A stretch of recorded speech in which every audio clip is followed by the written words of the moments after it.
Na mimi nataka kusema hii kwa nguvu, ili kila yoyote ambaye anasikia asikie, yule ambaye ako na masikio asikie. Jameni, munatukera.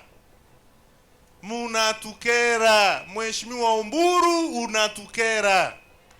Ulisema ukiwa pale Mombasa tukasikia. Kwa nini urudie tena na tena na tena? Wacha kukera sisi.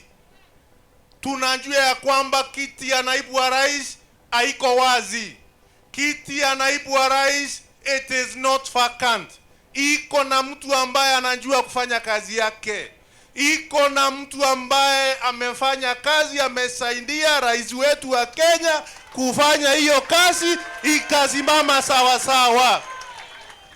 Hatuelewi kwa nini unarudia tena na tena. Ni kama hiyo kiti iko wazi, ni kama yule ambaye amekalia hiyo kiti ana nguvu, ana uwezo, na tunajua yeye ni profesa number 1. Tunajua yeye wakati alikalia hiyo kiti, serikali yetu ilikuwa na yumba. Na kutoka akalie hiyo kiti, amesaidia rais wa Jamhuri ya Kenya kufanya kazi kwa njia ambayo iko sawasawa. Serikali ya Kenya imetulia, mipango ya serikali inaendelea vizuri, pesa imepatikana, uchumi umekuamuliwa, maendeleo ya Kenya inaendelea sawasawa. Kwa nini wewe Oburu uendelee ukera sisi? Kwa nini uendelee ukera sisi? Sasa tunataka kumwambia tukiwa kona hii ya mlima, tumesikia, tafadhali usirundie tena. Juu umerundia mara mingi. Wacha kukera sisi. Profesa Kithure Kindiki kuna mahali ametoka, na ametoka kwa mlima.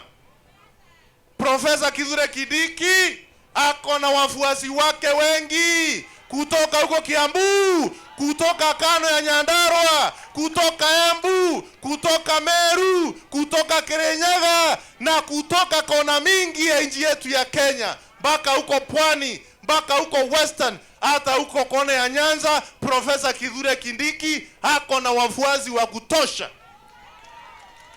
Kwa hivyo kama kuna kiti ambao unataka, tafadhali Oburu na chama cha ODM, wacha kukera sisi, wacha kurudia hiyo maneno tena. Kiti ya rais wa Jamhuri ya Kenya haiko wazi. Kiti